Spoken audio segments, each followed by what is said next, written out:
Bismillahirrahmanirrahim.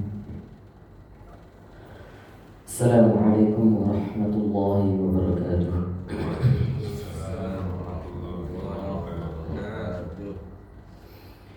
Alhamdulillahi rabbil alamin, alladzi ba'atha an-nabiyyin salatan wa salaman ala sayyidina al-Mustafa Rasulillah Muhammad ibn Abdillah.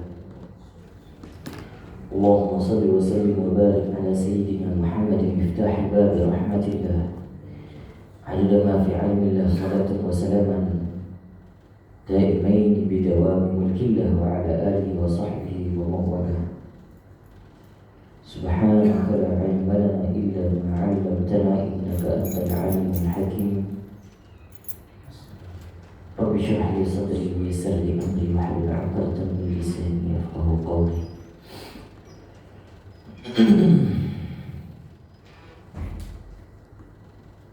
Baik, alhamdulillah, puji dan syukur kita limpahkan kehadirat Allah Subhanahu wa taala, yang mana oleh Allah Subhanahu wa taala pada pagi hari ini memberikan kita nikmat sehat, nikmat iman, nikmat Islam, sehingga bisa mendatangi majelis-majelis Allah ketuk hati kita untuk melaksanakan sholat subuh secara berjamaah. Itu nikmat iman. Sebelum kita memasuki talaki Al-Quran sebagaimana biasanya, mari kita kaji sejenak. Hari ini kajian kita tentang Kitab At-Tibyan fi Adabi Hamalatil Quran, karangannya Imam An-Nawawi. Pada hari ini kita sudah memasuki pada fasal fi ahliyatil muallimi wa ihtiram talib lahu. Faslun. Kata Imam An-Nawawi pada fasal ini, kemarin kita sudah bahas terkait dengan adab-adab muta'allim, adab-adab seorang murid terhadap gurunya. Maka sebagian daripada adab yang harus dimiliki seorang murid, atau seorang murid harus melihat hal-hal yang penting sebelum menuntut ilmu. Salah satunya adalah fi ahliyatil muallim wa ihtiramu talib lahu. Melihat, meneliti kompetensi seorang guru dan meletakkan kehormatan, artinya menghormati cara penghormatan seorang talib, seorang murid kepada gurunya. Maka dalam hal ini, dalam pengajaran agama Islam, dalam pembelajaran agama, itu sangat penting melihat kompetensi seorang guru. Apakah guru kita yang menyampaikan ilmu itu sesuai dengan kompetensinya? Maka itu para ulama mengatakan boleh sebelum kita beristiqomah, bermulazamah dengan seorang guru tersebut, boleh icip-icip dulu. Istilahnya datang ke majelisnya selama 2 bulan sebelum bermulazamah ya, atau selama sebulan bericip-icip melihat ini cocok nggak disampaikan, materinya kira-kira ini gurunya kompetensinya cocok nggak, mampu nggak menyampaikan pembelajaran ini. Dan itu sangat penting. Kalau kita sudah bisa berhusnuzon, kita sudah bisa merasakan, wah ini dia cocok, guru ini cocok, dia menyampaikan ilmu yang diembannya sesuai dengan ahlinya, sesuai dengan expertnya. Karena kenapa? Akan menimbulkan suuzon nantinya. Kalau seandainya kita melihat ada guru yang apabila disampaikan sepertinya menggunakan bahasa yang rumit, padahal simpel sekali. Ya. Misalnya yang mau dijelaskan itu simpel. Kalau kita bisa menjelaskan simpel mungkin, tapi dijelaskan oleh guru dengan bahasa yang rumit sekali, kita merasa tidak cocok. Nanti akan timbul, nanti kita akan melihat kekurangan-kekurangannya. Nah, sehingga di situ timbul suzon dan di situ kurang keberkahan ilmu. Maka untuk menjemput keberkahan ilmu itu salah satunya penting melihat ini guru yang menyampaikan ilmunya cocok tidak. Maka sangat penting melihat background seorang guru. Ya. Artinya sebelum dia menyampaikan ilmu, apakah itu sesuai dengan bidangnya? Nah, karena yang menyampaikan ilmu agama khususnya, kita nggak ngomong ilmu-ilmu yang lain. Yang menyampaikan ilmu agama itu juga ada spesialis-spesialisnya. Ya. Jadi tidak semua guru terkadang menguasai semua ilmu dah. Karena terkadang dia mengambil spesialisasi itu, ya bisa jadi di universitasnya. Misalnya ada yang mengambil spesialisnya syariah, hukum syariah, nah itu mengajarnya fikih. Nah, maka kalau mau belajar fikih datang ke guru yang spesialisnya fikih. Kalau zaman sekarang itu orang yang multidisiplin ilmu terkadang nggak laku, Pak. Zaman sekarang ya, kalau ulama-ulama terdahulu itu multidisiplin ilmu, tidak cuma bidang agama, bidang umum pun. Bapak sosialisasi, bapak sosialis siapa itu? Ibnu Khaldun. Tapi nggak cuma ahli bidang sosial, bidang agama apalagi. Sama kayak Ibnu Sina, itu ahli dalam bidang kedokteran, ilmu bedah, tapi juga ahli dalam bidang agama. Meskipun banyak para ulama itu tidak sependapat, artinya dalam teologisnya termasuk berbeda. Ala kulli hal, kalau zaman sekarang itu justru kalau guru-guru besar bahkan sudah sampai tingkat doktor, itu sudah pasti harus pegang satu spesialis. Ya, kalau misalnya semua ilmu, kalau semua ilmu ekspor, alhamdulillah, nah ini luar biasa guru seperti ini. Tapi setidaknya kita mencari guru yang memang di bidangnya dia spesialis. Wala yata'allamu illa mimman kamulat atau kamilat atau kamalat, ini sama. Mimman kamulat ahliyatuhu. Dan hendaklah tidak seharusnya seorang murid belajar menuntut ilmunya kecuali kepada siapa yang sempurna spesialisnya, artinya yang sempurna keilmuannya, kompetensinya. Namun ukuran tolak ukur sempurna itu kadang berbeda-beda. Itu tergantung si murid. Si murid melihat, wah ini insya Allah beliau spesialis dalam bidang ilmunya. Tergantung masing-masing si murid yang melihat bagaimana kompetensi seorang gurunya. Wa dhaharat diyanatuhu, dan bukan hanya ahli dalam bidang ilmunya, tapi juga terlihat syiar-syiar agamanya. Ya, artinya nggak cuma hanya pintar dalam mengajar, tapi sholat 5 waktu tetap ke masjid, atau sering berkumpul menghadiri majelis yang lain juga, masih berkecimpung dalam bidang pembelajaran, nah itu adalah dhaharat diyanatuhu. Wa tahaqqaqat ma'rifatuhu, dan merealisasi ilmu pengetahuannya. Apa artinya? Mengamalkan ilmu yang ada pada dirinya. Jadi tidak cuma mengajarkan. Terkadang ada banyak orang-orang hanya banyak ceramah pintar, tapi giliran merealisasikan ilmunya jarang yang bisa. Sehingga juga banyak para kiai-kiai asatir, ya, ulama-ulama yang menyampaikan agama itu banyak diuji dengan apa yang disampaikannya. Ada ustadz ahli dalam bidang ilmu rumah tangga, ya, permasalahan rumah tangga, dia sering membuka Zoom meeting,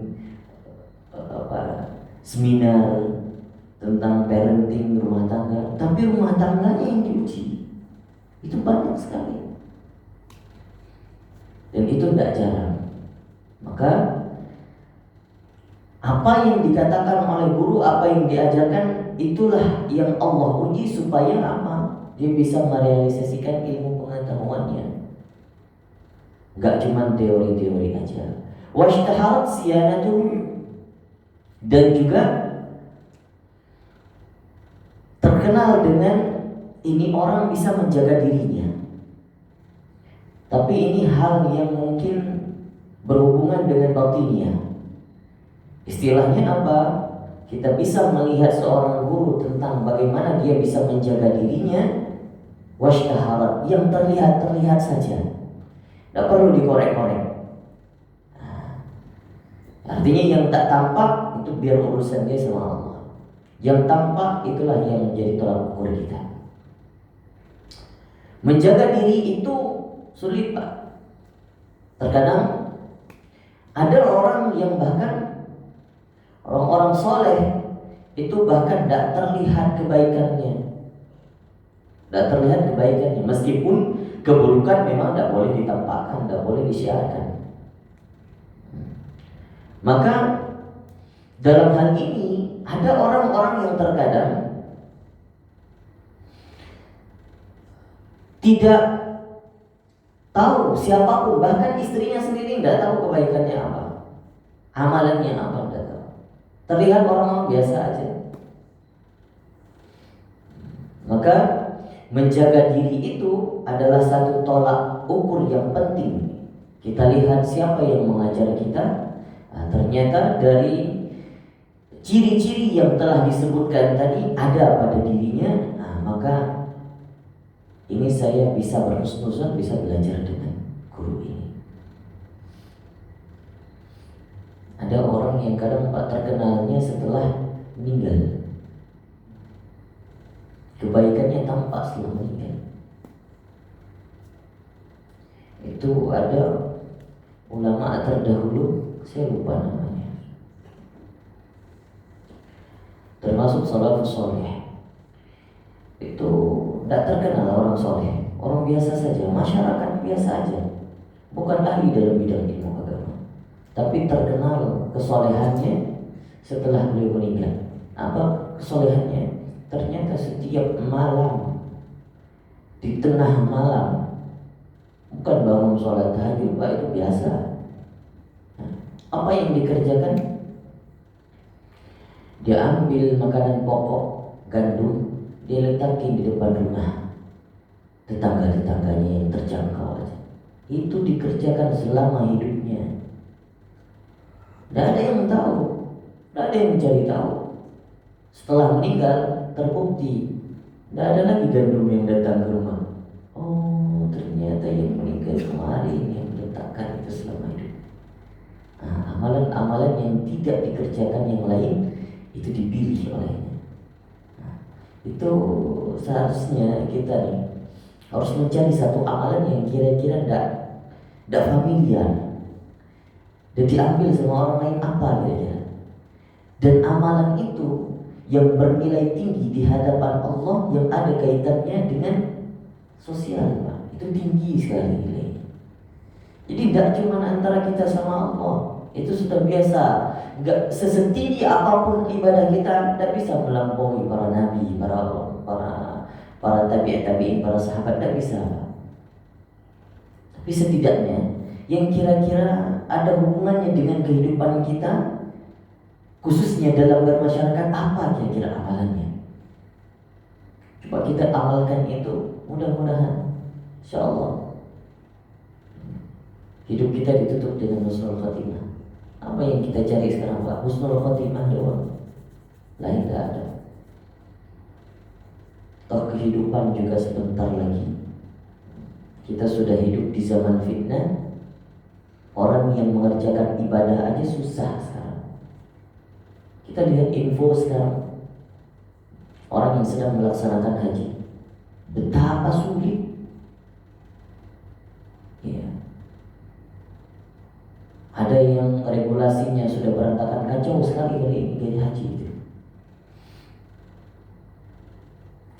Orang sudah dapat ada yang hilang, ada yang kacau sekali. Kayak nggak ada, seperti tidak ada tidak ada petugas haji. Padahal bukan itu, karena memang crowded sekali. Pemerintah Saudi sudah buka besar-besaran, kuota ditambah. Sudah kuota ditambah, kemudian sudah banyak berkumpul di Saudi, orang bertangan semuanya, akhirnya ditutup. Ada yang ditutup visanya, ada yang dicabut visanya, ada yang tadinya dibuka visa visa dakhili, visa mujamalah. Pokoknya selain visa yang reguler, visa haji, tak boleh masuk ke Mekah. Di lockdown Mekah karena saking banyaknya. Jadi banyak sekali para jamaah haji terlantar, ada yang dikeluarkan dari kota Mekah ke Jeddah. Ada yang bahkan beliau haji reguler, seorang dosen di UPI. Beliau itu haji bersama istrinya. Reguler Pak, biasa. Reguler itu tidak pernah ada yang coba. Ternyata apa yang terjadi setelah beliau di sana, sebelum ke Arafah kemarin, tanggal 30 Mei beliau dan sampai di sana, entah 2 hari entah 1 hari di sana. Kemudian visanya dicabut. Istrinya enggak. Istrinya harus lanjut, beliau harus pulang. Sedih enggak? Sedih sekali. Terlihat. Apa kebijakannya? Wallahu a'lam. Apakah itu sistem? Tapi banyak sekali hal-hal yang sekitar kita bisa melihat itu. Kita ingin beribadah saja zaman sekarang itu banyak sekali fitnah. Nah, maka pada akhir zaman nanti pun terkadang yang baik terlihat buruk, yang buruk terlihat baik. Nah, itu zaman kita yang akan kita hadapi nanti. Maka kalau kata di dalam hadis yang mengatakan ketika Dajjal turun itu sulit membedakan antara hak dan batil, yaitu kita mau ibadah saja terkadang terlihat buruk. Na'udzubillah min dzalik. Semoga Allah jaga kita dari fitnah-fitnah Dajjal, fitnah-fitnah akhir zaman. Faqad qala Muhammad bin Sirin wa Malik bin Anas wa ghairuhuma min as-salaf. Berkata Muhammad bin Sirin dan Malik bin Anas. Malik bin Anas itu Imam Malik radhiyallahu rahimahullah taala, wa ghairuhuma min as-salaf, hadzal 'ilmu din. Fadhuru amman ta'khudhu dinakum. Kalau tentang konteks agama dikatakan ini ilmu agama, berkaitan dengan agama, maka lihatlah dari siapa engkau mengambil agamamu. Penting sekali. Memang ada bahasa, kata Imam Ali radhiyallahu anhu. Imam Ali karamallahu wajhah mengatakan, unzur ma qala wa la tanzur man qala. Lihat apa yang dikatakan dan gak usah melihat siapa yang mengatakan. Ini dalam konteks nasihat. Nasihat dari mulut, maaf cakap, dari mulut anjing. Kalau anjing bisa bicara, bisa kita ambil manfaat, ambil istifadah. Meski orang fasik bisa diambil manfaat. Tapi kalau guru tidak bisa. Guru itu harus mengambil.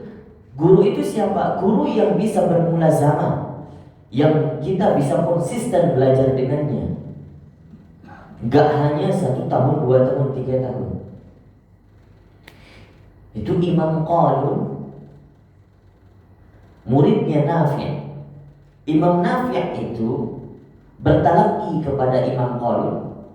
Riwayat Al-Quran, Imam riwayat, baca 1 hari di hadapan ini mending, alhamdulillah kita bisa store 1 surat. Imam Nafi itu store 1 hari hanya 1 ayat.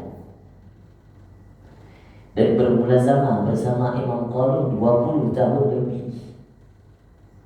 Sampai-sampai Imam Qalun mengatakan, Anda ngapain lagi di sini? Sudah 20 tahun, sudah pergi mengajar sana. Sudah habis ilmu saya. Sudah sampai di titik itu. Jadi kalau guru mengatakan, sudah habis ilmu saya, sudah pergi mengajar. Begitu konsisten mulazamahnya seorang guru. Ini Imam Nafi kepada Imam Qalun. Diizinkan mengajar, disuruh mengajar, baru mengajar. Bahkan ya, ada yang misalnya talaqi Al-Quran sudah sampai khatam, dia balik lagi, khatam, balik lagi dari awal, khatam, balik lagi dari awal. Begitu juga baca kitab, khatam, baca ulang lagi, khatam, ulang lagi. Itu namanya mulazamah. Jadi tidak cuma mempelajari satu kitab, terkadang sudah merasa alim. Ini penting, lihat dari siapa yang diambil ilmu agamanya. Wa alaihi an yadhuru muallimahu bi'ainil ihtiram, dan seharusnya kalau guru itu sudah mencapai kompetensi itu, ada ciri-ciri itu pada guru, dan seharusnya selayaknya seorang murid harus menghormatinya, harus melihat dengan mata yang penuh penghormatan kepada seorang guru. Wa ya'taqida kamala ahliyatihi wa rujhanahu ala tabaqatihi, dan beriktikad, artinya yakin bahwasannya guru yang menyampaikan ilmu itu sesuai dengan bidangnya. Wa rujhanahu ala tabaqatihi, setidaknya kita seorang murid ketika melihat ini guru daripada orang-orang yang pernah saya ketahui, yang pernah saya temui, ini yang cocok dia sampaikan ini. Dari orang-orang yang pernah kita ketemui, ini yang lebih cocok, kita ngerasa cocok, ngerasa chemistry itu ada. Ini cocok dia sampaikan ilmunya. Bahkan saya tidak pernah dengar ilmu ini sama guru-guru yang lain, padahal saya belajar ilmunya sama, belajar di sana fikih sama. Tapi ketika disampaikan sama guru ini mungkin bahasanya lugas, bahasanya gampang, dan metode mengajarnya juga bagus. Itu tergantung daripada i'tikadnya seorang murid. Fa innahu aqrabu ila intifa'ihi bihi. Kenapa? Karena hal itu semua bisa mengakibatkan berkonsekuensi terhadap ilmu yang didapatkan. Kalau orang sudah melihat yakin, sudah cinta siapa yang mengajarinya, maka cepat bisa beristifadah, cepat bisa mengambil manfaat daripada ilmunya. Wa kana ba'dul mutaqaddimin idza dhahaba ila muallimihi, sebagian adab daripada orang-orang terdahulu, ulama-ulama salaf terdahulu, apabila dia datang kepada gurunya, tasaddaqa bi syai'in, dia pasti membawa sesuatu atau bersedekah dahulu. Itu adab-adab murid-murid atau orang-orang ulama salaf terdahulu seperti itu. Datang ke rumah gurunya enggak cuma tangan kosong. Dia datang dibawa sesuatu atau sedekah sebelum belajar. Itu bagian daripada khidmah. Tapi guru kita pernah mengatakan, khidmah yang paling sangat dicintai oleh semua guru bukan buah tangan, tapi apa? Bukan servisnya, bukan. Tapi apa? Mau datang istiqomah di dalam majelis, itu khidmah yang luar biasa. Konsisten. Wa qala Allahumma ustur aiba muallimi anni wa la tudhib barakata ilmihi minni. Ini doa yang diajarkan. Kalau kita bertemu guru atau sebelum belajar, Allahumma astur aibi muallimi anni, ya Allah, tutuplah aib guruku di depan mataku. Terus sekarang kita kalau di sosmed itu orang aib itu dikorek-korek keburukannya, bukan minta ditutup aibnya, justru dia sendiri yang mencari-cari keburukan, kekurangan gurunya. Na'udzubillah.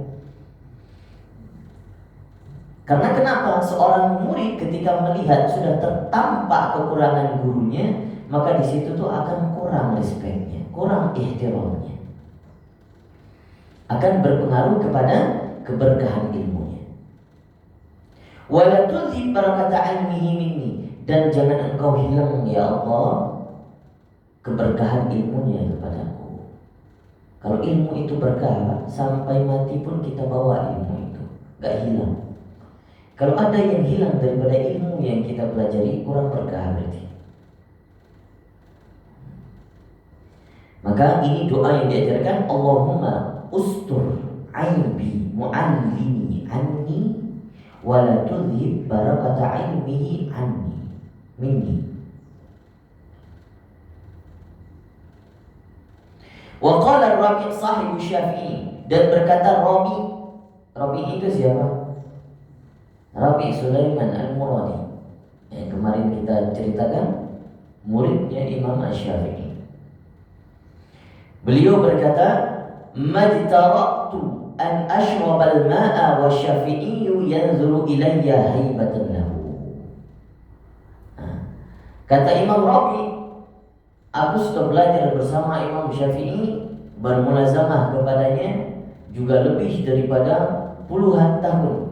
Tapi setiap beliau melihat saya, bukan dalam konteks mengajar, melihat saja, ketika Imam Syafi'i melihatku, aku tidak berani minum. Bukan hanya dalam konteks belajar, lagi hanya bercanda, bercengkerama di depan, atau hanya bisa mobil-mobil. Kalau lagi dilihat oleh Imam Syafi'i, tidak berani minum. Begitu adab sopan santunnya Imam Rabi', haibatan lahu, sebagai bukti penghormatan kepada Imam Syafi'i.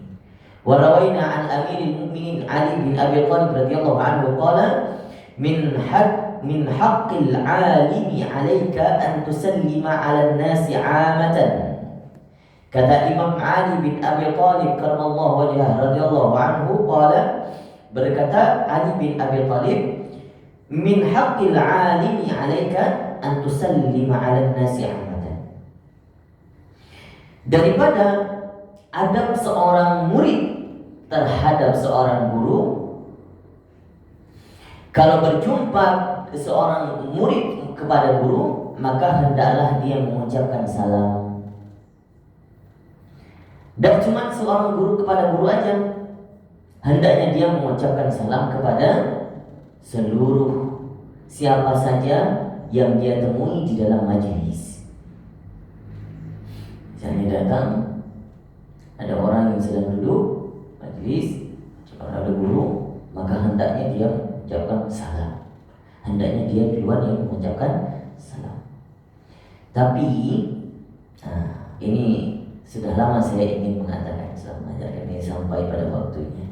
Nanti ada juga yang mengatakan itu dalam bab bagaimana masuk dalam majelis. Ada kekeliruan yang beberapa yang saya lihat terjadi, yang mungkin belum diketahui. Kalau datang ke dalam majelis, maka majelis sudah berlangsung, itu tak perlu mengucapkan salam.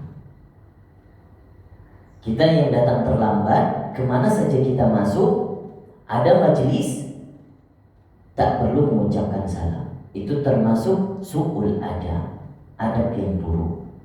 Kenapa? Ada kaidah yang mengatakan al-mashghul la yushghal. Orang yang sedang ada kegiatan, sedang sibuk, artinya sedang berlangsung pengajian, sedang yasinan, sedang zikir, sedang majelis sholawat, itu tidak boleh diganggu. Meskipun salam aja tidak boleh, apalagi ngobrol, apalagi manggil. Itu prinsipnya itu. Jadi bagaimana adabnya? Kalau datang terlambat, majelis sudah berlangsung, datang, kalau masuk ke masjid maka bacanya muftah dia baru masjid. Tidak perlu yang salam terlalu gede. Assalamualaikum, sehingga guru yang sedang belajar itu terdistract. Yang sedang mengajarkan materi itu bangun terkadang materinya. Mau disampaikan, itu sampai kemana ya? Akhirnya jawab salah. Nanti datang lagi, waalaikumsalam. Datang lagi, waalaikumsalam. Sampai akhir materi nggak tersampaikan, hanya jawab salam saja. Nah, itu bagian daripada su'ul adab. Maka seharusnya kalau datang terlambat, maka datang kalau masuk ke dalam masjid, Allah muftahli Abu Rahmati, kemudian duduk, maka boleh mengucapkan salam kepada yang sampingnya saja. Assalamualaikum, Assalamualaikum. Tak perlu juga terlalu dijar, sir saja. Assalamualaikum, Assalamualaikum. Jangan sampai terganggu majelis. Begitu adab yang benar.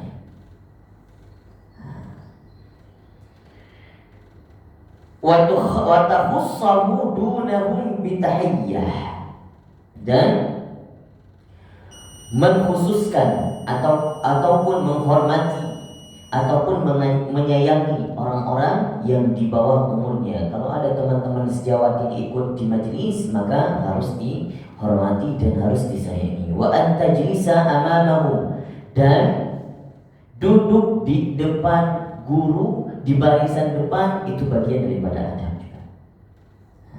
Kecuali ada mudarat. Apa mudarat? Maksudnya kalau duduk di depan mudarat. Apa mudaratnya? Speaker di belakang ternyata lebih kencang. Oh, saya lebih baik duduk di belakang biar ilmunya lebih nyerap. Speakernya karena di belakang. Nah, itu boleh. Saya dulu pernah, Pak, di Qoah yang gede sekalinya.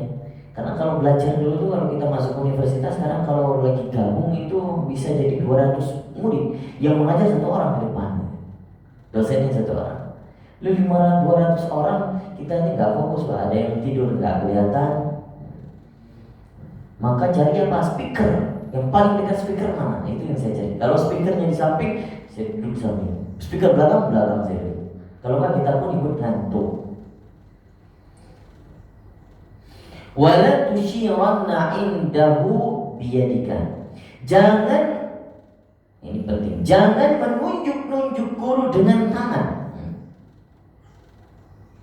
Nah itu kan, saya kira ada ya. Kita insya Allah orang-orang Indonesia ini lemah lembut semua. Tapi kalau orang-orang Arab itu, Pak, karakternya keras-keras, Pak. Dan menunjuk itu udah hal yang lumrah bagi mereka, normal bagi mereka.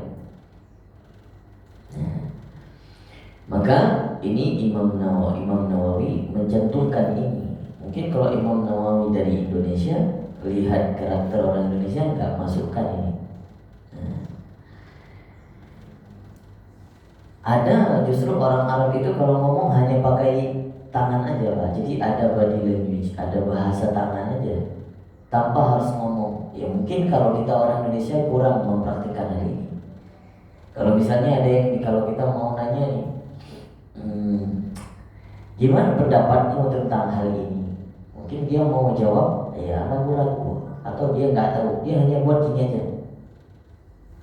Artinya apa ini? 50-50 ya, aku tidak punya pendapat. Ini bahasa nih, tidak perlu dia ngomong. Beda-beda kan, beda-beda negara ya, beda-beda body language. Ya, sama, kita harus mengerti itu. Adat. Nah, kalau sekarang istilahnya cross culture and understanding. Jadi kalau kita ke kalau kita ke India, ya, dia bilang begini, itu iya berarti ya. Dia bilang. Kalau kita apa? Dia geleng gini berarti enggak. Nah, kalau mereka geleng-geleng begini iya. Nah, jangan sampai nanti kita tanya, iya mau nggak itu masih begini, padahal udah mau. Maka harus kita ketahui juga kemana saja kita pergi, kita harus bisa mengerti bagaimana adat dan karakter mereka. Wala taghmizanna bi'ainik, dan jangan sampai bermain-main mata di depan guru. Ya, ada yang kadang misalnya dengan muridnya mau menggibah sesuatu atau melihat kekurangan gurunya deh. Itu bagian daripada su'ul adab. Wala taqulanna qala fulan khilafan li qawlihi. Jangan sampai mengatakan kepada depan guru, ini juga saya termasuk tidak suka. Kalau ada yang bertanya, Ustaz, Bagaimana kalau ustadz ini pernah mengatakan ini? Bagaimana pendapat ustadz? Tidak perlu. Kalau ingin tanya saja, tidak perlu bawa ustadz yang lain. Kenapa? Bisa membuat orang lain suuzon yang pertama, bisa mengadu domba. Ada tuh di majelis di pesantren saya dulu mengajar itu, sering ada murid yang bertanya itu, sedangkan guru ini antara duanya punya sentimen yang sangat besar, sudah lama sekali problem pribadi. Ketika ditanya, panggil gurunya, oke kita buat sekarang debat ilmiah. Padahal atas dasar debat, atas dasar sentimen aja, ya, artinya tidak sehat. Maka kalau ingin bertanya saja. Kalau misalnya kita pernah mendengar pendapat dari ustadz misalnya di YouTube ataupun apa yang sudah sekadar dengar di sana, jangan bawa ke majelis lain. Kalau mau tanya-tanya apa konteksnya, kita sudah pernah mendengar, tapi konteksnya kita ingin tahu pendapat ustadz yang ini bagaimana. Tanya, tapi tidak perlu bawa nama si fulan. Itu adalah bagian daripada adab. Itu Imam Nawawi mengatakan membuat mengarang ataupun menulis ini seakan-akan sudah tahu. Nanti di akhir zaman juga banyak orang yang kayak gini. Khilafan liqaulihi wala taghtabanna indahu ahadan, dan janganlah engkau bergosip ya ataupun membawa menjelek-jelek orang lain, menjelek-jelekan teman di depan guru. Wala tusarir fi majlisihi, wala tusarir fi majlisi. Apa maksudnya tusarir? Jangan tidur. Jangan tidur di majelisnya. Nah, cuman kalau prinsip para guru-guru kita itu, kalau ada yang tidur di majelisnya ya dibiarkan saja. Ya. Artinya ada guru yang memandang ini bukan bagian daripada su'ul adab. Ada yang guru yang memandang ini su'ul adab, nggak suka kalau lihat muridnya tidur ada. Tapi ada yang guru yang melihat tidak apa-apa, bisa memaklumi. Yang mungkin dia begadang semalam, mungkin dia tahajud semalam, mungkin bisa berhusnuzon, mungkin kelelahan. Karena kan ngantuk itu juga tidak bisa ditahan terkadang. Ya. Tapi ada cara-caranya.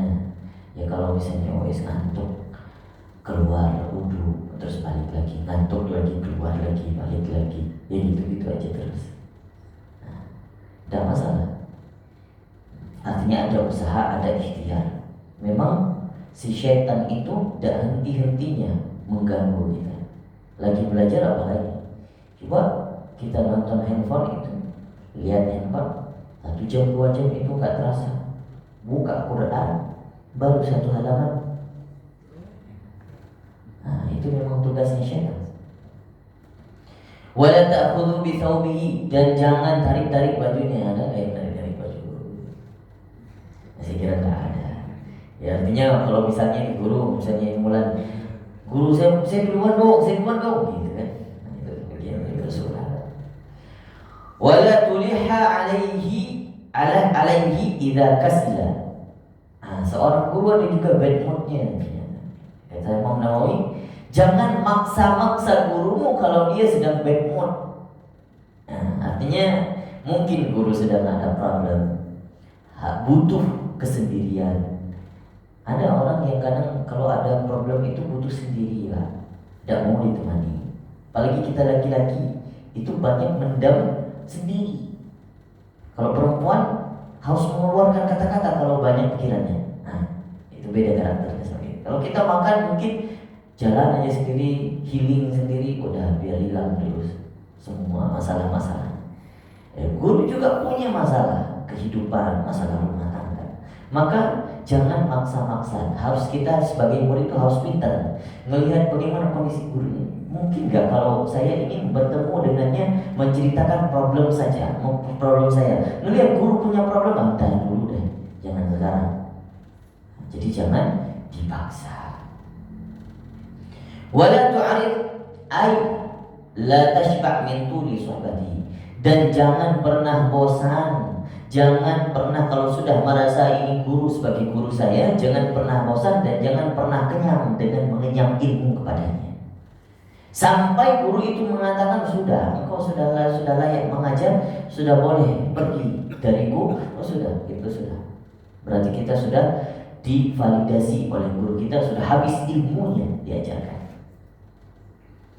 Wa yanbaghi an yata'addaba bihadhihi al-khisal allati arsyada ilaiha Ali karamallahu wajhah. Dan seharusnya seorang murid itu mengambil cara-cara beradab yang atau cara-cara berperilaku yang sudah dikatakan oleh Imam Ali karamallahu wajhah, wa ayyarudda ghibata syaikhihi in qadira. Seharusnya kalaupun dia pergi kemanapun mendengar ada yang menggibah syekhnya, ada yang menggibah gurunya, seharusnya dia tolak itu.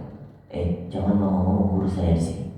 Meskipun dia tahu ada kekurangannya, meskipun dia tahu informasi yang lagi nyebar tentang gurunya, misalnya poligami gitu ya. Tapi banyak yang gosip. Maka kalau dia sudah bermula sama, seharusnya sudah gak usah diomongin, biar urusan guru saya. Fa in ta'addara alaihi radduha, kalau misalnya tidak bisa pun ataupun dia tidak sanggup untuk menolak ataupun untuk mencegah orang-orang yang gibah sedang gibah itu, faragha dzalikal majlis, udah tinggalin aja. Sebagai bukti dia tidak suka kalau ada orang yang lagi ngomong terhadap guru. Itu sebagian daripada adab yang dibicarakan oleh Imam An-Nawawi dalam kitab At-Tibyan fi Adabi Hamalatil Quran. Dan pasal selanjutnya membicarakan tentang adab masuk ke dalam majelis ilmu. Baik, ini yang mungkin kita dapat paparkan pagi hari ini. Wallahu a'lam bishawab. Kita buka sesi diskusi sebentar. Silakan. Pak Sulaiman. Silakan Mas. Jadi seperti di awal tadi disampaikan, memang pertama saya ngalamin pribadi kalau lagi turut keluar itu kan kampung atau apa, itu kalau melihat penampilan saya udah dianggapnya abdi lah. Nah kemudian juga ada ngobrol di masjid itu kan, ada yang nanya mengenai hukum dan masail gitu. Nah saya kan bukan merasa orang alim, saya pikir kalau gitu apa namanya ini bukan posisi saya cuma sebagai penyampaian balik gitu. Kalau masalah yang umum itu ya masih tadi udah ke masail, saya pikir ya bukan hak saya karena bukan itu apa keadaan saya dalam masa itu. Nah, saya sampaikan seperti itu. Terus kemudian ada orang bertanya mengenai tadi hukum mengenai masail. Sebenarnya yang tanya ini bukan orang alim, dia mau balik gitu. Nah, saya pernah dengar lupa Ustaz apa. Jadi yang salah itu justru siapa menanya, karena dia bertanya bukan pada orang yang tadi ahlinya. Kalau dia mau balik, dia mau ngasih hanya apa pembicaraan penyampaian gitu kan. Tapi untuk masail tidak masail. Nah, ternyata katanya yang salah ya yang nanya, karena yang nanya bukan pada orang alimnya, tapi dia pernah mau balik. Nah mau balik pun jangan sok tahu. Ya katakan bahwa dia tidak menguasai ilmu itu dan bukan balik. Terus itu yang pertama, apa namanya? Nah, gimana sikapnya gitu kan? Pada seperti saya kan, apa betul kita seperti itu? Karena kalau saya bukan alim. Gitu. Terus kedua mengenai tadi apa buruk kekurangannya biasanya yang muamalahnya kadang-kadang atau muasarohnya gitu kan. Sementara kita memilih tadi kan, memilih apa itu penting sekali begitu kan. Kemudian kita kayaknya ini tahu muamalahnya begini, muasalah begini, akhirnya kita cari yang baik lah gitu kan, sehingga ilmunya jadi barokah. Lalu sikap kita gimana kalau pas ada guru itu di majelis taklim, kan ada perasaan malas datang situ gitu. Itu gimana?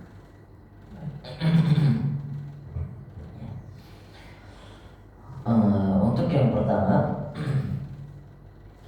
sikap kita kalau ditanyakan ataupun dianggap padahal kita memakai pakaian yang seperti ini, pakai surban, pakai jubah, hanya ikut sunnah Nabi Sallallahu Alaihi Wasallam. Nah, tidak berniat supaya dianggap jadi orang alim. Tapi ketika kita kemanapun, terkadang orang melihat kita, ini auranya orang-orang alim, auranya orang baik, gitu. Dianggap hami gitu. Sehingga dicium tangan. Terus kemudian ada yang menanyakan permasalahan.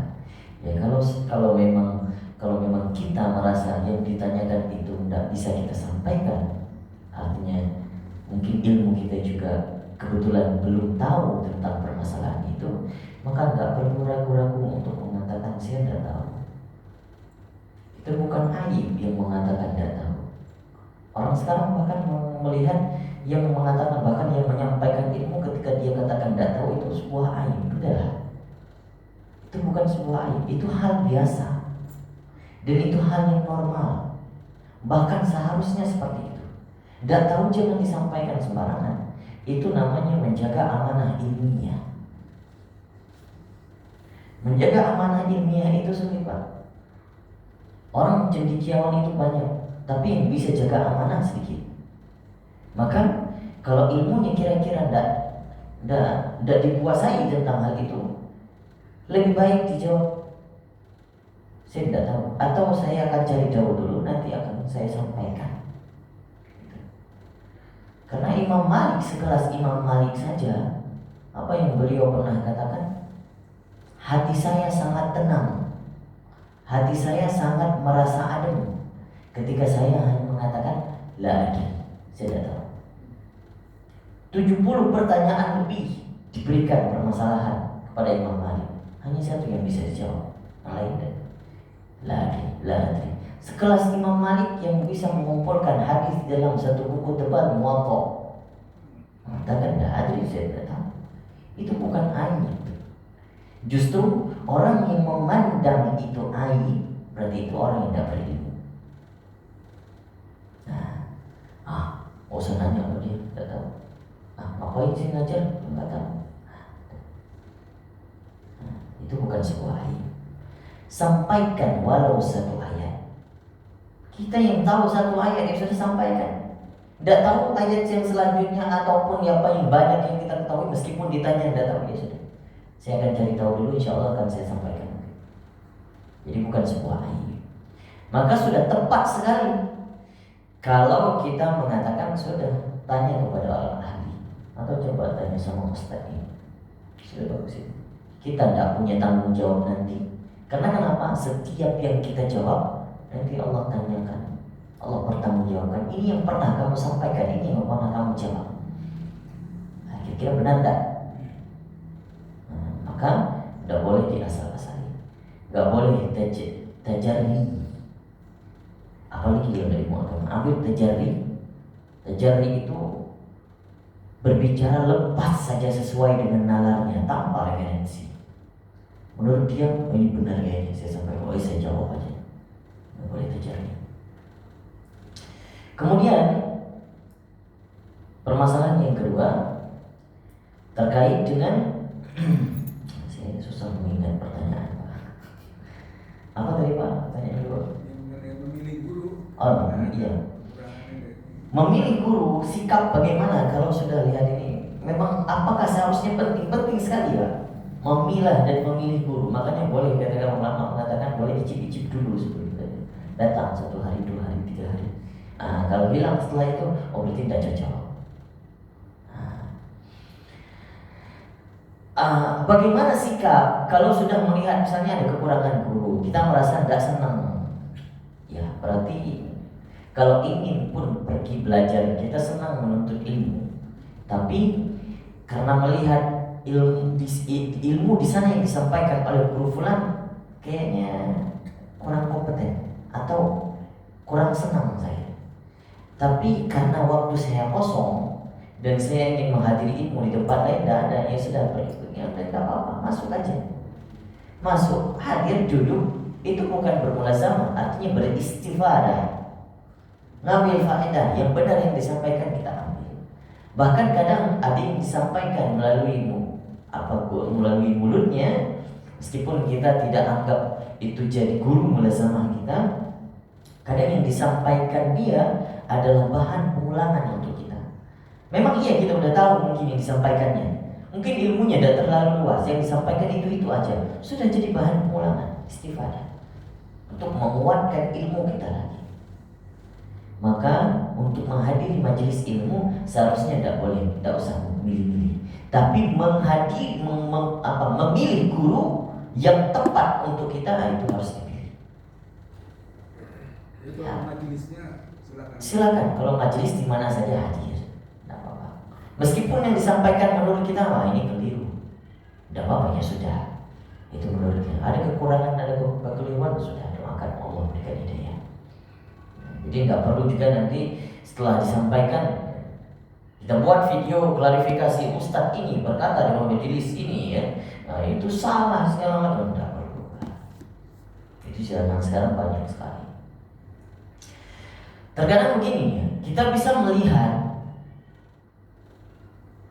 ada orang zaman sekarang itu membuat konten semuanya bisa jadi guru hanya demi konten saja. Mungkin dia senang dengan ilmu tajwid tapi bukan spesialnya. Dia buat konten Instagram, YouTube, bahas tentang tajwid, mengucapkan ini, lihat kompeten, gak usah jauh-jauh. Lihat orang sudah mengatakan, ya hari ini kita bahas huruf jar, udah salah, berarti bukan ahli. Sebut huruf saja berarti bukan ahli. Nah, hari ini kita akan bahas huruf kha dan sifat-sifatnya. Salah, sudah. Huruf ghain, huruf jim. Maka kalau melihat ilmu guru yang punya spesialis dalam bidang qiraat, lihat bagaimana dia menjelaskan sifat-sifat huruf benar, pengucapan huruf benar, itu sudah beda. Karena jarang yang familiar terkait dengan ilmu sifat huruf, pengucapan huruf itu jarang.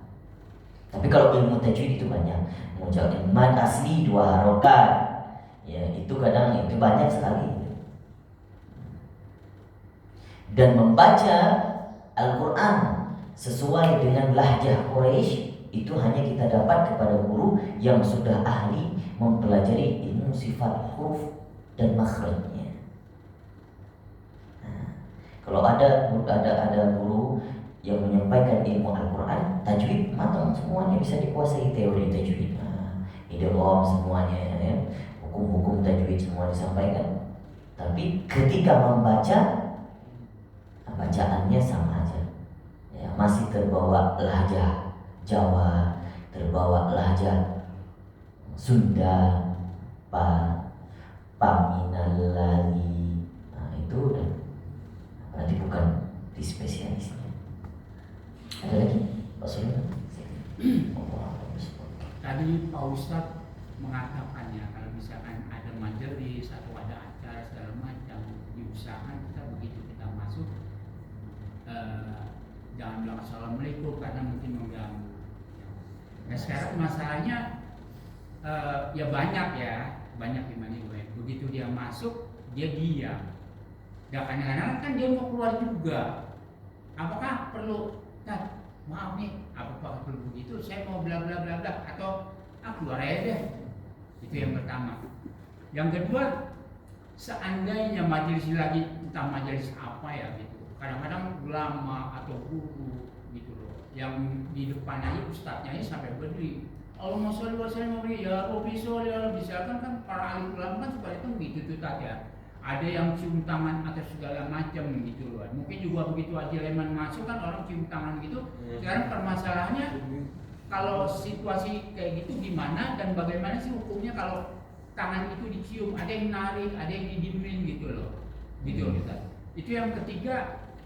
Tadi Ustaz bilang kalau misalnya janganlah membanding-bandingkan Ustaz ini itu salah satu ketidaksopanan. Sekarang masalahnya misalkan saya contoh, saya cuma bercerita tidak bertanya. Ya mungkin setiap orang kita tidak tahu apakah dia ngasih tahu. Sebetulnya saya tahu juga misalnya itu tata keramanya gimana tadi. Bagaimana kalau misalnya kita ingin sudah masuk ke dalam majelis setelah masuk ke dalam majelis seperti saya jelaskan tadi. Bagaimana kalau kita ingin keluar? Ya, kalau keluar juga kalau majelis sedang berlangsung, tidak perlu ngasih salam. Kalau keluar cukup cium tangan. Oke. Mungkin bahasa isyarat saja. Nah, kalau kita ingin keluar silakan. Atau izin kan keluar sebentar. Oke, silakan. Nah, itu bagian daripada adab. Dan ada yang bahkan kalau mau keluar, kalau misalnya majelis kita terlalu jauh dan nggak kelihatan sama guru misalnya, lagi menjelaskan, kita sudah desapan, sudah keluar saja, tidak masalah. Asal tidak melangkahi di depan guru sini. Nah, kecuali kita sudah berada di depan dan terlihat oleh guru, itu baru. Kita yang di ujung sana tidak terlihat, kita keluar pun tidak terlihat. Jadi nggak usah yang terlalu ke depan dulu. Tidak perlu. Jadi saya keluar saja. Ya, prinsipnya yang lagi sedang berzikir, sedang baca Quran pun, misalnya teman melihat sedang baca Quran, kalau kita ingin menyampaikannya atau ingin sekedar lewat, tidak perlu ngasih salam. Yang dia sedang punya kesibukan. Itu bagian daripada adab. Maka bagaimana kalau kita sudah keluar, ya kalau seandainya majelis yang sudah selesai ilmu, sudah tutup, subhanallah wa bihamdihi asyhadu an la ilaha illa anta, sudah tutup, baru Ustaz izin assalamualaikum, itu boleh. Itu sudah boleh. Itu bahkan dianjurkan. Ataupun kita bertemu dengan teman sebelum berpisah, assalamualaikum, itu boleh. Gitu. Terus kemudian bagaimana soal membanding-bandingkan? Kalau kita ingin bercerita, saya pernah mendengar ini. Dalam konteksnya kita boleh menceritakan, itu boleh. Tapi tidak perlu sebutkan namanya aja, itu aja. Saya pernah mendengar Ustadz Fulan mengatakan, itu aja. Jadi tidak perlu. Saya pernah mengatakan, saya ada yang pernah mendengar Ustadz, misalnya almarhum Ustadz Ali Jaber pernah mengatakan bagaimana hukum hewan kurban. Beliau mengatakan orang Indonesia salah kaprah yang yang berniat bahkan tiap-tiap kambing yang dikurbankan di atas namakan, hari ini, tahun ini si adiknya, tahun depan si kakaknya, tahun depan lagi si ayahnya, bahkan diundi kadang siapa tahun ini. Itu salah kaprah. Bagaimana pendapat Ustaz? Itu perlu. Ada, saya tanya, saya tahu Ustaz, ada Ustaz saya dengar nih, Ustaz yang ada, udah nggak usah sebut namanya, gitu aja. Itu termasuk diomong nggak deh? Kalau sebut nama? Tergantung nantinya yang dikhawatirkan apa? Tergantung bagaimana sikap gurunya. Terkadang ada guru yang ini tadi, sianahnya kurang, menjaga dirinya dari berhusnuzon itu kadang kurang. Kadang karakter orang tidak bisa ditebak. Jadi ngerasa seperti itu, kadang dia merasa ngapain sih dia menyampaikan ilmu salah. Ada orang yang menyikapi seperti itu. Maka apalagi punya sentimen pribadi, itu kayak sudah mengadu domba. Wah, kenapa Ustaz mengatakan ini? Padahal kan saya dengar Ustaz yang sana kan mengatakan ini. Hal-hal yang seperti itu yang seharusnya tidak kita utarakan di dalam majelis ilmu. Jadi kalau hanya ingin bercerita, bertanya, dan kita bawa latar cerita, boleh mengatakan Ustaz, tapi tidak perlu sebutkan namanya. Ustaz Fulan, sebut saja Ustaz Fulan gitu, atau inisialnya, supaya tidak semua orang tahu. Itu kan yang mengenai cium tangan itu, ada yang menarik, ada yang diam, itu hukumnya sebetulnya gimana? Terus bagaimana kalau majelis sholawat itu kebanyakan itu ada orang alim datang, habib datang, dan semuanya kadang berdiri. Tapi itu sebagai bentuk ihtiram, memuliakan. Terkadang ada yang berdiri, bagian pojok sana berdiri, mungkinnya karena datang orang sudah berdiri sekedar ihtiram saja. Tapi kalau kita agak jauh, itu seharusnya tidak perlu, karena majelis sedang berlangsung. Misalnya ini ada habib yang lain sedang menyampaikan ilmu, ini datang habib yang lain misalnya yang lebih tinggi ilmunya, atau bahkan gurunya yang menyampaikan ilmu ini. Kita yang murid, kita murid yang biasa-biasa saja. Terus bagaimana cara mengihtiramkan? Ya, harus menghargai yang sedang berbicara di depan dulu.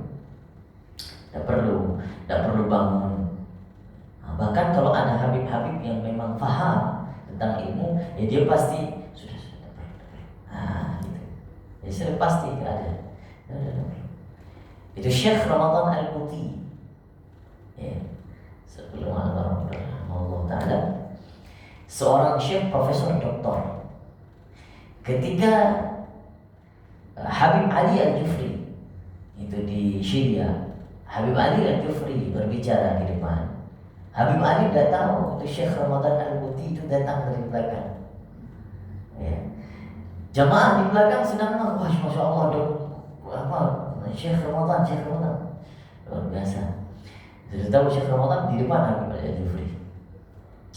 Habib Ali Al-Jufri tidak tahu ini cuma ngomong berbicara lagi berikan nasihat. Profesor Dr. Syekh Ramadan Al-Buti datang hanya duduk di belakang, duduk aja langsung duduk. Nah, semua yang begitu. Itu terlihat di videonya. Tidak perlu. Nah, itu kalau orang alim pintar dia tahu. Ayo kita hormati dulu yang di depan. Tidak perlu menghormati saya. Nah, karena bukan waktunya. Gitu. Maka duduk Syekh Ramadan Al-Buti di belakang. Sehingga ada yang satu orang datang oleh Syekh Ali. Ya Syekh, ada Syekh Ramadan.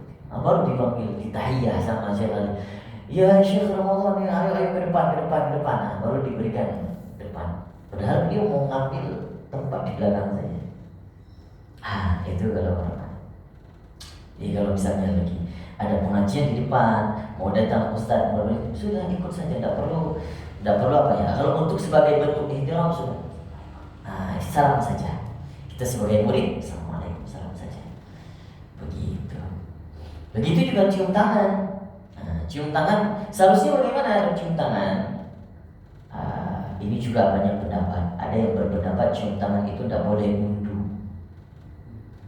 Ada yang berpendapat seperti itu. Itu pendapat yang ekstrim.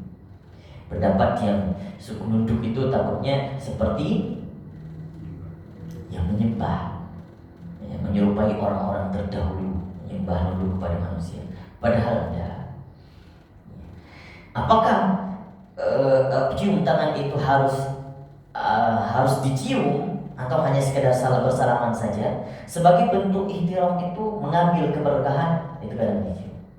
Tapi ada orang kadang merasa dirinya tidak ada keberkahan pada dirinya, tidak perlu dicium. Merasa belum wajar untuk dicium tangan. Ada. Makanya sama-sama narik tangan. narik sampai ke bawah gitu kan. Itu bagian saling menghormati sebenarnya. Tapi kalau di beda negara. Kalau mungkin di negara kita familiarnya untuk ambil keberkahan ya cium tangan. Tapi kalau kita ke Yaman sana, ngambil keberkahannya tidak cuma cium tangan, cium dadanya, cium dada kanan, dada kiri, cium keningnya. Jadi kalau orang Arab ngelihat mencium kening itu bukan aib, Pak. Kalau negara kita ntar ngelihat orang cium kening langsung LGBT. Makanya hati-hati. Justru menghormati guru, kadang guru kalau duduk datang orang duduk dicium dirinya, dicium dahinya. Itu ada bentuk ihtiramnya mereka. Beda-beda cara mengihtiramkan. Asal tidak terlepas dari sesuai dengan adat. Jadi begitu juga kalau kita familiarnya cium tangan, cium tangan bolak-balik berkah. Maka apakah boleh saja. Meskipun nunduk asal tidak sampai kepada sujud. Itu tidak boleh, itu sudah dilarang. Ataupun sudah di bawah lutut, tidak boleh. Atau kita juga lumrah saja, cium tangan sekedar nunduk. Atau mungkin ada batasan nggak? Jadi gini, mungkin saat ini contoh ya, saya pernah nolong orang dan dia saking berterima kasih padahal dia udah tua, dia ngambil tangan saya dicium gitu loh. Itu ada nggak batasannya gitu ya? Kalau sama orang tua tidak boleh, kalau memang muda nggak apa-apa gitu. Ada batasan umur. Nggak ada. Kalau kita nih ada anak bayi, harusnya atau anak kecil kita cium tangannya, Pak. Kita tahu dosa dia nggak lebih banyak daripada kita. Ini anak-anak masih belum balik, masih dijaga oleh malaikat. Sudah cium tangannya, ngambil wadahannya. Nah, artinya kalau misalnya itu anak harus diajarkan, kita sebagai orang tua harus mengajarkan begini ya cara cium tangan. Sudah dicium tangan kita, kita cium balik tangannya. Gitu adabnya. Meskipun anak kita sendiri tidak apa-apa, jangan sampai gengsi. Karena kita sama anak kita gengsi, ya.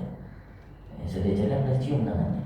Itu justru kalau bapak mempraktikkan itu, yakinlah ada justru kecintaan justru lebih Itu yang saya kuat. lihat orang-orang alim itu banyak. Nah, jadi sebenarnya sama-sama saling ingin cium tangan, gitu. Kadang guru kita kadang pun bersama muridnya pun kadang guru duluan tuh yang cium tangan muridnya, gitu. Siapa duluan akhirnya. Nah, kadang kan sama-sama dari tuh. Jadi sekurang-kurangnya itu bisa kita sebagai isyarat, kalau nggak ketemu cium tangannya, isyarat ya kecup tangan sendiri. Nah, sudah ngambil keberkahan. Itu bagian daripada ya dia mau ngambil keberkahan. Ada yang ngambil keberkahan kadang hasil minum guru itu diminum semuanya itu. Kalau kita dulu dosen kita mengajar minum sedikit, mungkin beliau juga sudah paham ya, minum sedikit. Setelah itu diletakkan beliau keluar lah, merebut semuanya, pop kayak merebut sembako. Berkah. Tapi kalau saya sih pribadi ya, saya nggak terlalu mengejar kayak gitu, Pak. Tapi emang itu berkah emang aslinya. Iya, ada yang ya itu guru kita mengatakan ada keberkahan di situ. Ya sama seperti di dalam hadis disebutkan para sahabat itu sering bahkan meminum air wudhu daripada baginda Nabi Sallallahu Alaihi Wasallam. Itu Nabi, ya mungkin apakah ada keberkahan sama orang soleh? Ya orang soleh itu warisan para nabi. Ya kalau kita lihat sudah tergantung husnuzan kita, Pak. Husnuzan kita ada keberkahan, subhanallah, ini kayak seakan-akan memang patut, nggak ada yang bisa alim soleh baik, kita senang adem sekali ya. Akhirnya kita ngambil keberkahannya lewat minumannya, cium tangannya. Tapi kalau saya sendiri, saya nggak mau terlalu saya pribadi itu saya kurang, meskipun memang orang soleh harus dihormati, tapi kalau saya tidak terlalu yang cara menghormatinya nggak seperti itu. Artinya kita cara menghormati guru, orang soleh, kita sering rajin aja istiqomah ikut majelisnya, itu sudah menghormati luar biasa. Itu cara khidmah yang luar biasa. Ya memang perlu, ya, tidak juga yang kita hadir doang, tapi ya tidak pernah ngambil keberkahan apa. Memang perlu, ya perlu sesekali, ya Syekh. Ya sekurang-kurang setahun sekali kita berikan Syekh, ini ada sekian di sana. Nah itu memang perlu untuk mengungkap kerabat. Karena kenapa? Terkadang guru yang memberikan hadiah, ini hadiah, gitu. Nah maka seorang guru, kita yang menjadi guru juga tidak boleh sombong. Tidak boleh mengharapkan nanti guru murid saya yang memberikan hadiah, saya tak perlu beri hadiah. Tidak. Kita pun yang murid guru, berikan contoh, saling tahabu wa taharu, sering memberikan hadiah, sering memberikan saling cinta mencintai. Gitu. Apa gunanya itu semua? Orientasinya cuma satu, Pak. Karena mengejar ridhonya Allah. Semua kalau dilandaskan karena ridho Allah, kita bisa mencintai guru kita sepenuh hati. Tapi kalau hanya mengharap supaya guru kita senang sama kita, saya berikan hadiah, itu juga tidak ada gunanya. Supaya Allah senang sama kita, karena Allah yang memberikan ini, bukan guru sebenarnya. Guru itu menyampaikan saja. Tapi kalau sudah Allah senang, itu insya Allah yang memberikan keberkahan ilmu. Allah yang memberikan ilmu kepada kita, mudah untuk menyerap semua ini. Wallahu a'lam bishawab. Baik, kita masuk ke dalam sesi terakhir.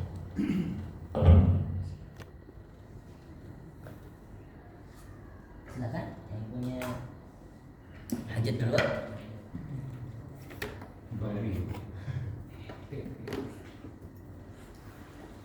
Astagfirullahaladzim.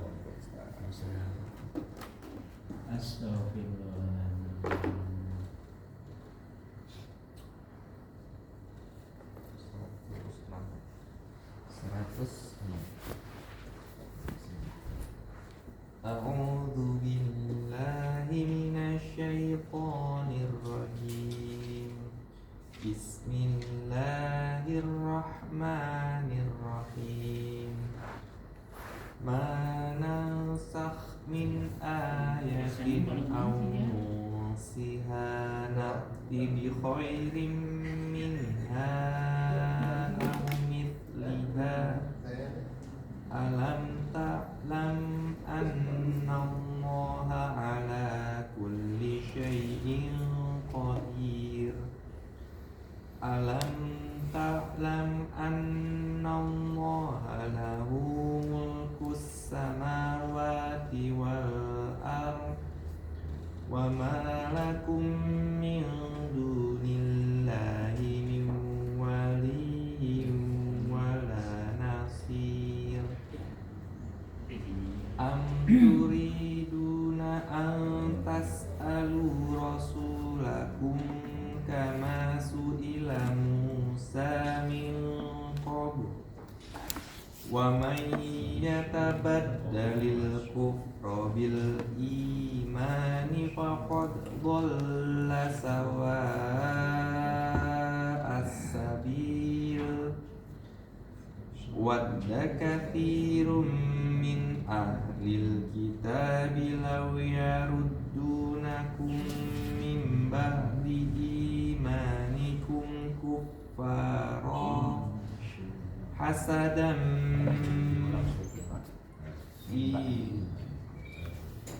min ba'di imanikum kuffaran hasadan min indi anfusihim min ba'di ma tabayyana lahumul haqq fa'fu wasfahu hatta ya'tiyallahu bi amrih. Innallaha ala kulli syai'in qadir. Wa aqimus sholata wa atuz zakah wa ma tuqaddimu li anfusikum min khairin tajiduhu indallah. Innallaha bima ta'maluna basir. Wa qalu lan yadkhulal jannata illa man kana hudan aw nasara. Tilka amaniyuhum qul hatu burhanakum in kuntum shadiqin. Bala man aslama wajhahu lillahi wa huwa muhsinu falahu ajruhu inda rabbih wala khawfun alaihim wala hum yahzanun. Sadaqallahul alim. Kalau waktunya di yang jari itu emang harus diulang ya, Dok? Enggak. Ya, Kalau ijazah itu kan opsional. boleh Wakaf lanjut. boleh lanjut. Jadi kalau mau lanjut lagi harus ulang lagi dulu. Kalau mau lanjut enggak perlu. Kalau di mushaf terkadang beda-beda, Pak. Mushaf Bapak kadang ada jimnya di kufaro. Iya. Sedangkan mushaf saya mungkin ada. Maka kalau berpatokan, apalagi di aplikasi, nggak bisa kita berpatokan. Kalau melihat patokan yang pasti dan alamat wakaf yang pasti, pertama mushaf Madinah, ya, mushaf cetakan Madinah. Kedua, kalau kita di sini negara kita mushaf yang cetakannya Kemenang. Nah, itu sudah istilahnya udah sepakat. Nah ini nggak tahu kita apa di kemana referensinya. Kalau di aplikasi saya tidak ada di kufar. Secara makna saya melihat ada makna yang masih belum lengkap kalau diwakafkan di kufar. Karena hasadan itu adalah sifat daripada orang kafir. Harusnya kalau mau wakaf boleh kufaran hasada gitu boleh. Tapi kalau kufaro, menurut saya lebih baik wasal. Kasih tak.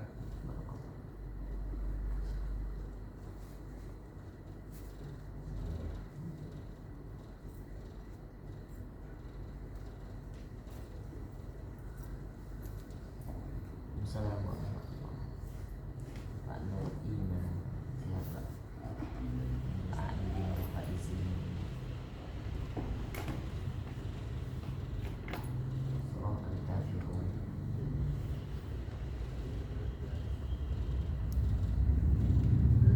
أعوذ بالله من الشيطان الرجيم بسم الله الرحمن الرحيم قل يا أيها الكافرون لا أعبد ما تعبدون ولا أنتم عابدون ما أعبد ولا أنتم عابدون ما أعبد ولا أنا عابد ما عبدتم ولا أنتم عابدون ما أعبد لكم دينكم ولي دين بسم الله الرحمن الرحيم إنا أعطيناك الكوثر فصل لربك وانحر فصل لربك وانحر Fasalli boleh ditahan tapi jangan terlalu panjang. Fasalli فصل لربك وانحر إن شانئك هو الأبتر صدق الله العظيم. Pernah ikut MTQ ya? Pernah waktu SD. Oh, suara-suaranya suara korek MTQ. Sister. Assalamualaikum. Silakan yang lain.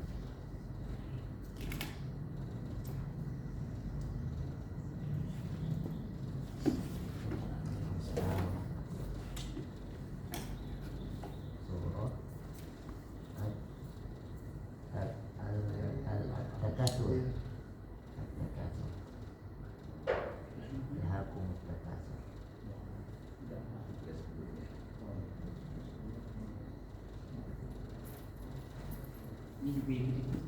أعوذ بالله من الشيطان الرجيم بسم الله الرحمن الرحيم ألهاكم التكاثر ألهاكم التكاثر Kayaknya panjang Pak. ألهاكم التكاثر حتى زرتم المقابر كلا سوف تعلمون ثم كلا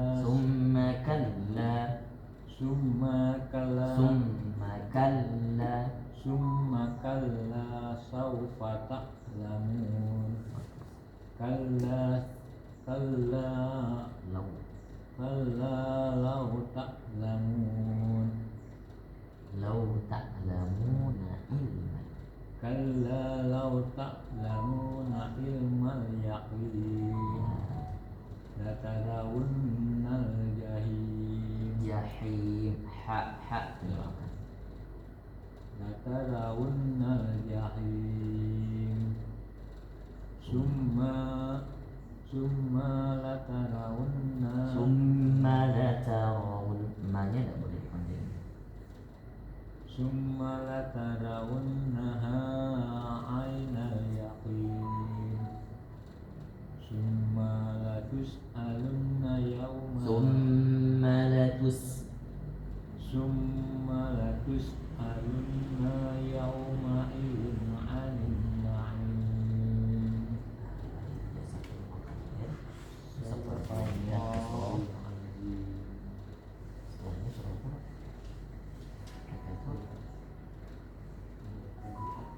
Korea.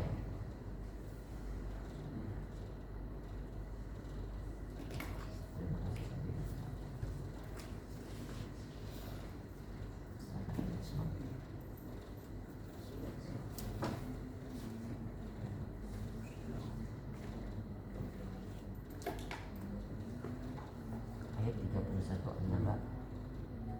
أعوذ بالله من الشيطان الرجيم بسم الله الرحمن الرحيم إن للمتقين مفازا حدائق وأعنابا Lebih panjang 5 harokat. حدائق وأعنابا وكواعب أترابا وكواعب أترابا وكأسا دهاقا لا يسمعون فيها لغوا ولا كذابا جزاء من ربك Rabbika. جزاء من ربك عطاء حسابا رب السماوات والأرض وما بينهما الرحمن رب السماوات والأرض وما بينهما الرحمن لا يملكون منه خطابا يوم يقوم الروح والملائكة صفا لا يتكلمون إلا من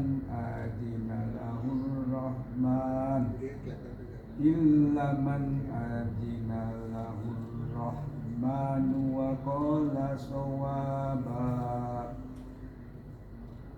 ذلك اليوم الحق ومن شاء اتخذ إلى ربه مآبا إنا أنزلناكم عذابا قريبا يوم ينظر المرء ما قدمت يداه ويقول الكافر يا ليتني كنت ترابا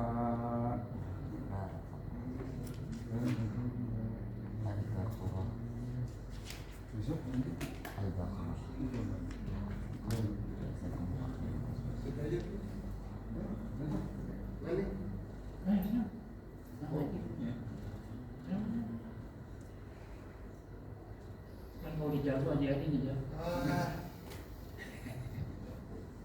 Kok pakai as?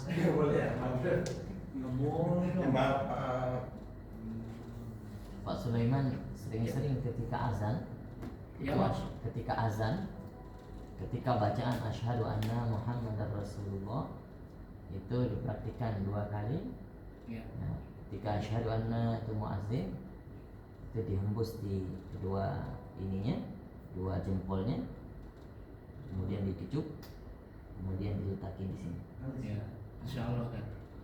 Saya sering juga begitu Ustaz kasih tahu saya yang Ya. kemarin. Jadi kalau hari gitu sering juga ini. Ya.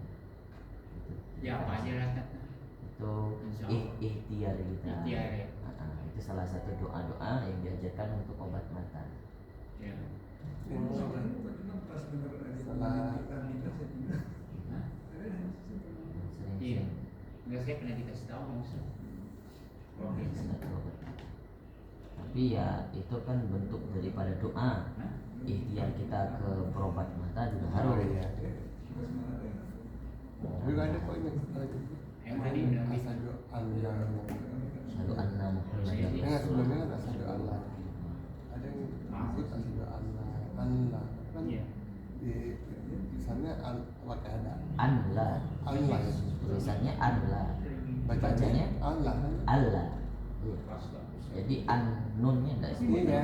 Kalau kita Harusnya memang begitu. ya. Tidak disebut lagi nunnya. Allah. Nah, itu termasuk Orang kalau mau batin mati. idgham kamil. Idgham bila guna.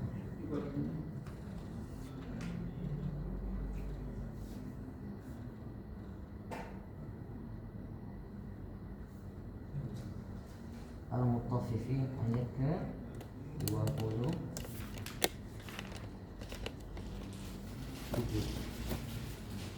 sampai akhir Ya, Ustaz. 27.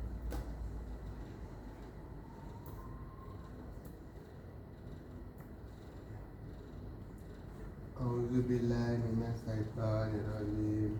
Bismillahirrahmanirrahim. Amin. Ayat 27. Nah, ya. Hah? Ini. Wa minar juhud. Apa itu tulisannya? Juhud. Ini saya nggak ngerti. Ini apa ini? Oh iya. Wa mizar juhud. Wa mizan. Wa mizajuhu. Wa mizaju. Wa mizajuhu min tasnimi. Min tasnim. Ya. Wa mizajuhu. Wa mizaju. Wa mizajuhu min Min yasnim. tas. Wa mizajuhu min tasnim. Aina yasrabu biha muqarrabun. Innal ladzina ajramu kanu minal ladzina amanu yadhakun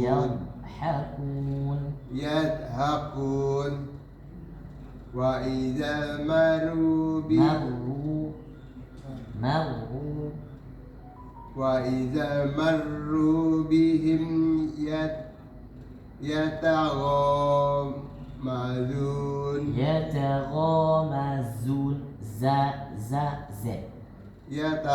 yataghamazun wa idza qalabu O-nya pendek.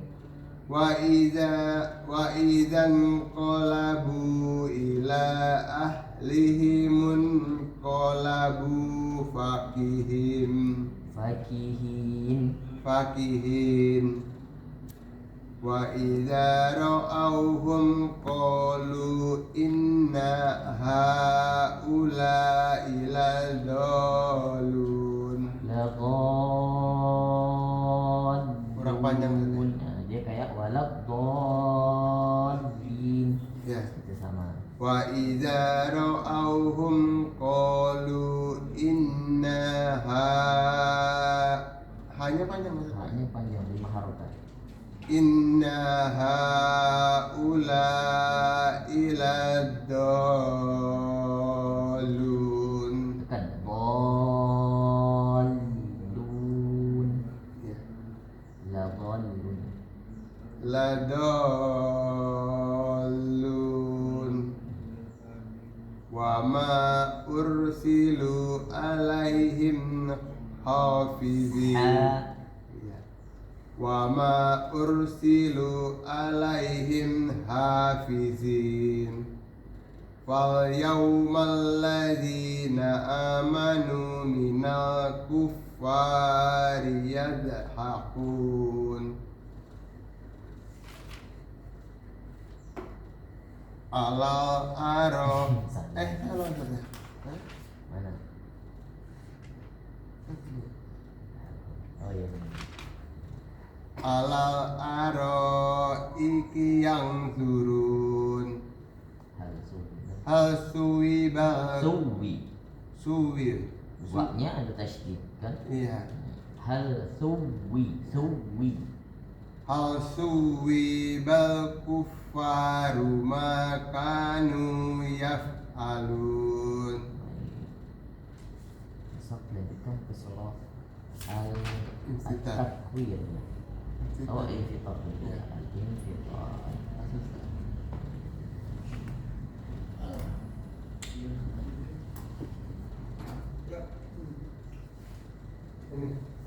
Azul.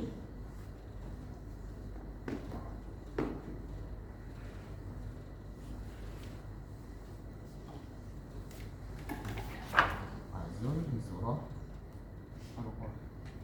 25.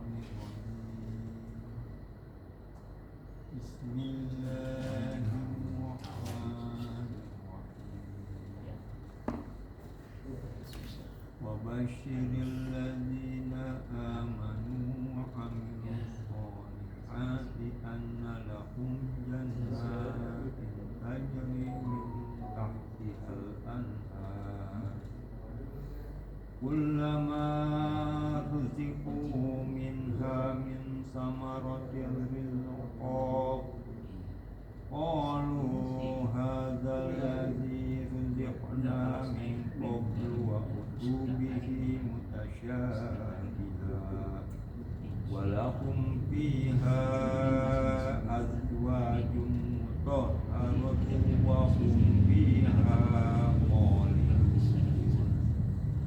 إن الله لا يستحيي أن يضرب مثلا ما بعوضة فما فوقها فأما الذين آمنوا ويعلمون أنه الحق من ربهم وأما الذين كفروا فيقولون ماذا أراد الله بهذا مثلا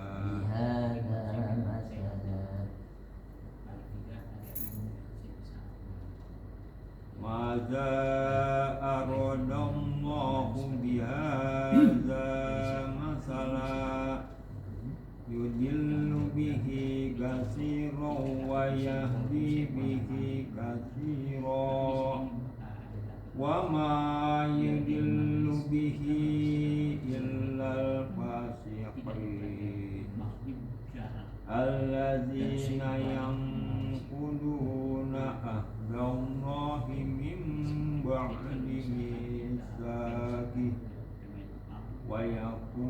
ويقطعون ما أمر الله به أن يوصل ويفسدون في الأرض أولئك هم الخاسرون كيف تكفرون بالله وكنتم أمواتا فأحياكم ثم يميتكم ثم يحييكم ثم إليه ترجعون والذي خلق لكم fil ardi jami'an summa stawa ila samai fasawwa ثم استوى summa stawa ila summa stawa ila samai fasawwahunna sab'a samawat samawat Ya kalau itu besar. samawat wa huwa bi kulli syai'in alim. Dia pengen apa?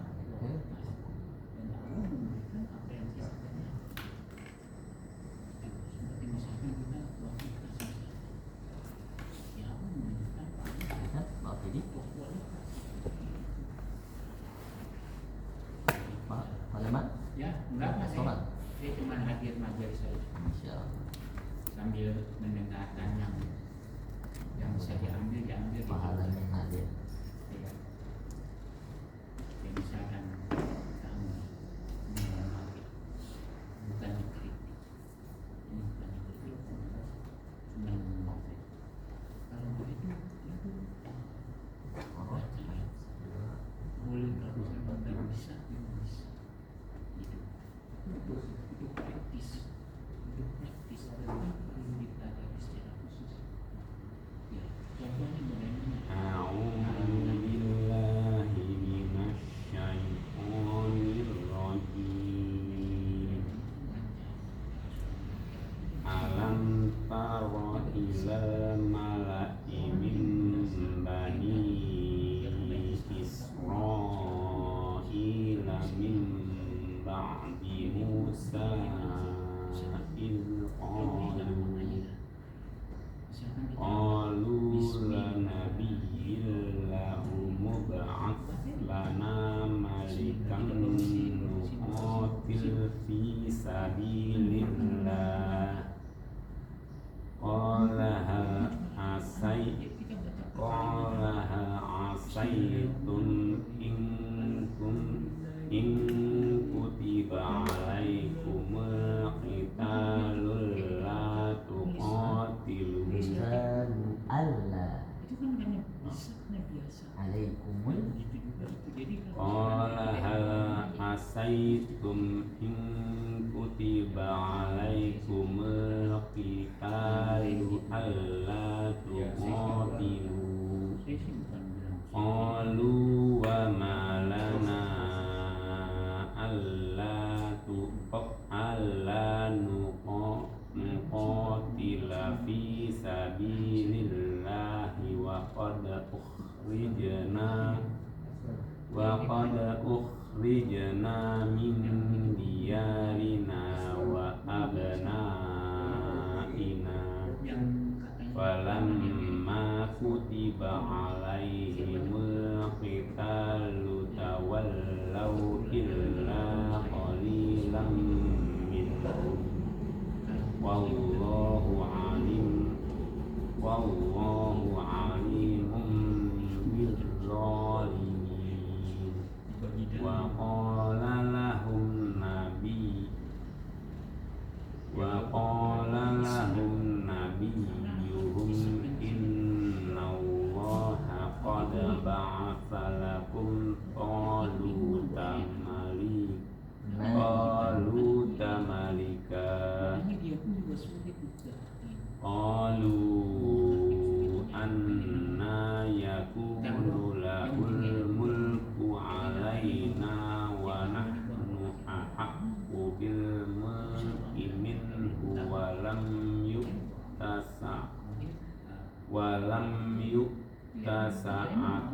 sa'atan minal mal qala inna allaha astafahu alaikum wa zadahu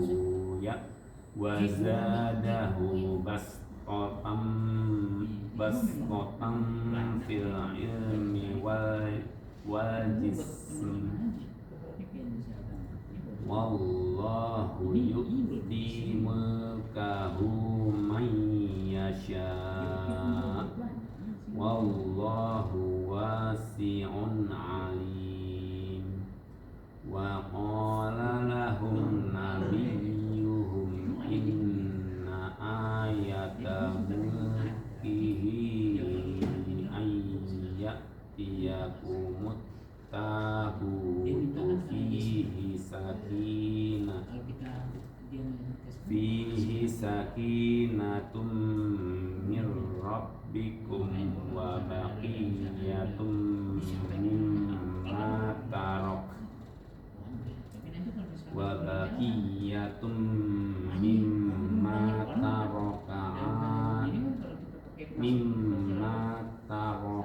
alu Musa wa alu Haruna litahmilu wa alu Haruna tahmiluhul malaikah inna fi dzalika la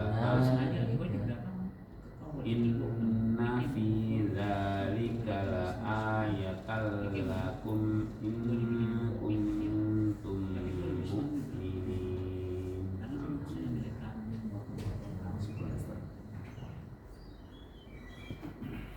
Baik, alhamdulillah kita tutup dengan membacakan doa. Bismillahirrahmanirrahim.